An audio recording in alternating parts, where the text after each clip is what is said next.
നിനക്ക് വേണ്ടി മാത്രമാണ് ഞാനിപ്പോ ഈ ചപ്പാത്തി ഉണ്ടാക്കുന്നത്. പുട്ടുണ്ടാക്കി വെച്ചിട്ടുണ്ട്, അത് തിന്നാൻ പറ്റിയാലോ. ഞാനും അച്ഛനും പിന്നെ പുട്ട് തിന്നോളൂ. എന്നാ പിന്നെ വേണ്ടവര് വന്ന് പരത്തി ഉണ്ടാക്കൂ, അതുമില്ല. അല്ലടി, നിന്റെ ഫോൺ ഇന്നലെ രാത്രിക്ക് റിങ് ചെയ്യുന്ന കേട്ടല്ലോ. ആരായിരുന്നു വിളിച്ചേ? എന്റെ ഫോൺ റിങ് ചെയ്യുന്ന ഞാൻ കേട്ടില്ലല്ലോ. എന്നിട്ട് അപ്പുറത്തെ മുറി കിടന്ന അമ്മ കേട്ടോ? നോണ പറയുന്നോടി നോണച്ചി. നിന്റെ മുറിക്കകത്തുനിന്ന് ഫോൺ അടിച്ചത് നീ കേട്ടില്ല? അതങ്ങനെ ആ ചേച്ചിയുടെ തന്നെ അനിയത്തി.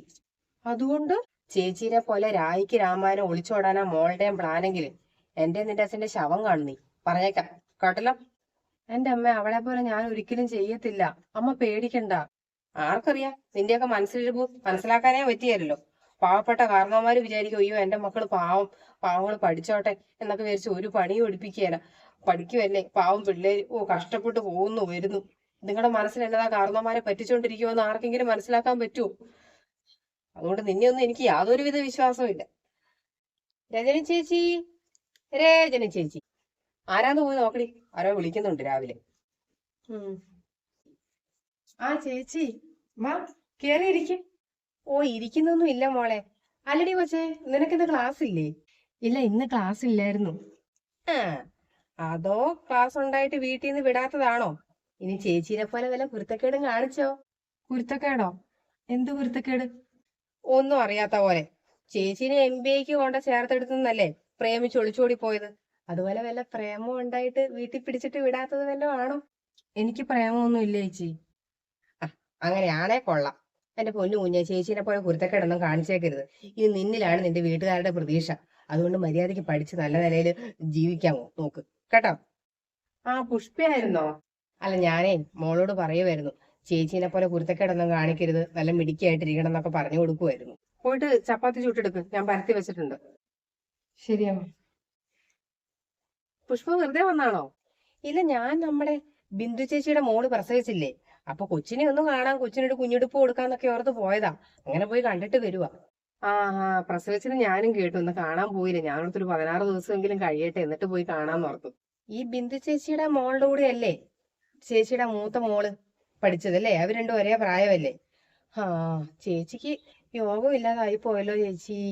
നല്ല മക്കളുണ്ടായില്ലെങ്കിൽ അങ്ങനെയാ പുഷ്പേ. ഇങ്ങനെയൊക്കെ സങ്കടപ്പെടേണ്ടി വരും. ഇപ്പൊ മോള് പോയിട്ട് പിന്നെ 4 വർഷമോ മറ്റോ കഴിഞ്ഞില്ലേ? പെറ്റ് കാണുമായിരിക്കും കേട്ടോ. എനിക്കൊന്നും അറിയണ്ട പുഷ്പേ, എനിക്ക് ആരെയും കാണുകയും വേണ്ട. ഇനിയിപ്പോഴുള്ള രണ്ടാമത്തെ മോളെ ഒന്ന് ശ്രദ്ധിച്ചോ. ഈ ചേച്ചീനെ കണ്ടിട്ടല്ലേ അനിയത്തിയും പഠിക്കുന്നത്. ആ, അത് പോകാതെ നോക്ക്. എന്നാ ഞാൻ അങ്ങ് പോട്ടെ.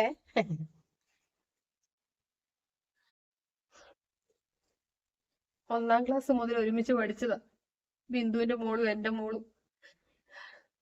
അവക്ക് അവളുടെ മോളെ നല്ല രീതിയിൽ കെട്ടിച്ചു വിടാനും ഇപ്പൊ അതിനൊരു കുഞ്ഞുണ്ടായി അതിനെ നോക്കാനും ഒക്കെ ഭാഗ്യമുണ്ടായി. എനിക്ക് മാത്രം ഒന്നിനും ഭാഗ്യമില്ലാണ്ടായി പോയല്ലോ ദൈവമേ.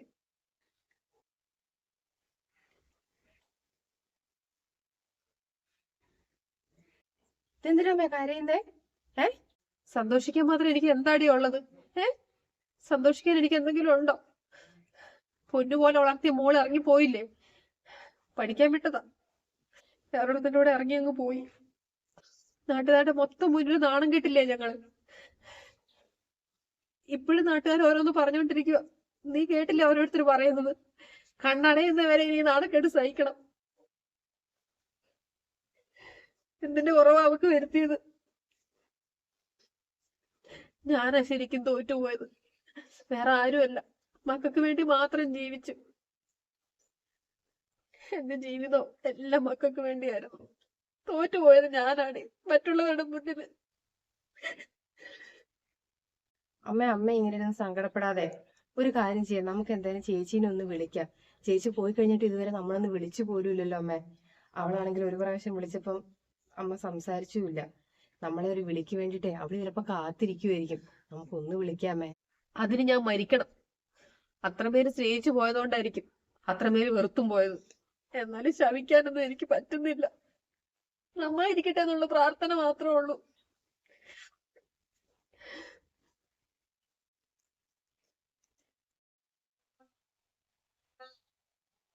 തെണ്ടി, അവളെ ഒളിച്ചോടി പോയിട്ട് അനുഭവിക്കുന്നത് മുഴുവനും ഞാൻ ഒറ്റയൊരുത്തിയ. അവക്കൊന്നും കാണുകയും കേൾക്കുകയും ചെയ്യണ്ടല്ലോ. എല്ലാ പഴിയും എനിക്കാ. ഞാനെന്തോ വലിയ തെറ്റ് ചെയ്ത പോലെ എല്ലാരും എന്നോട് പെരുമാറുന്നത്. അവള് പോയ വകയിലേ നരകമായത് എന്റെ ജീവിതം. ഊഫ്. ഇതേ രജനി നല്ല ഒന്നാന്തരം ആലോചനയാ. അതുകൊണ്ടിട്ട് ഇത് എങ്ങനെയെങ്കിലും ഒന്ന് നടത്താൻ വേണ്ടിട്ട് നോക്ക്. ഒന്നിനെങ്കിലും കല്യാണം കഴിച്ചു വിട്ട് കാണണമെന്ന് നിനക്ക് ആഗ്രഹമില്ലേ?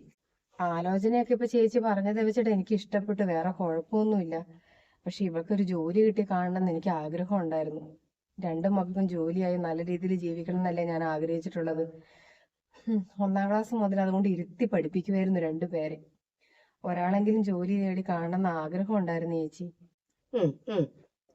പെണ്ണിനെ പഠിപ്പിച്ച് ജോലിയാക്കാൻ നിന്നാലേ ഇതും അതിന്റെ പാട്ടിന് പോയിട്ടുണ്ടെങ്കിൽ നിനക്ക് സഹിക്കാൻ പറ്റുമോ? ഒന്നിനെ പഠിപ്പിച്ച് ജോലിയാക്കാൻ പോയിട്ട് എന്തായെന്ന് അറിയാലോ. അതുകൊണ്ടിട്ട് ഇത് നല്ല ആലോചന. അവര് പഠിപ്പിക്കൂന്നാ പറഞ്ഞത് പെണ്ണിനെ. അതുകൊണ്ട് നീ ഒന്നും നോക്കണ്ട, ഇതങ്ങ് നടത്താൻ നോക്ക്. അവർക്ക് യാതൊരുവിധ ഡിമാൻഡും ഇല്ല, ഒന്നുമില്ല. പെണ്ണിന്റെ ഫോട്ടോ ഞാൻ എന്റെ ഫോണിൽ കിടന്നത് കാണിച്ചു, അവർക്ക് ഇഷ്ടപ്പെട്ടു. ആ, ഇന്നത്തെ ചെസ് നമ്പർ 2 എത്തിയല്ലോ. രാവിലെ ആ ചേച്ചിയായിരുന്നു, ഇപ്പൊ അമ്മായി കോപ്പ്. പഠിക്കുമായിരിക്കും അല്ലേ? അതോ ഈ പുസ്തകം തുറന്നു വെച്ചിട്ട് സ്വപ്നം കണ്ടോണ്ടിരിക്കുവാണോ?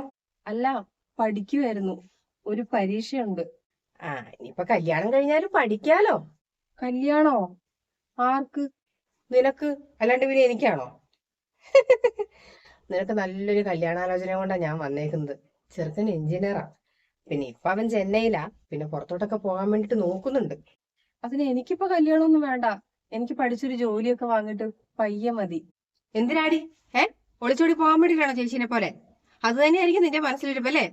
അമ്മേ, ഞാൻ ആരെയും പ്രേമിക്കുന്നൊന്നുമില്ല. ചേച്ചി ചെയ്ത പോലെ ഞാൻ ചെയ്യൂലെന്ന് അമ്മയോട് പറഞ്ഞില്ലേ?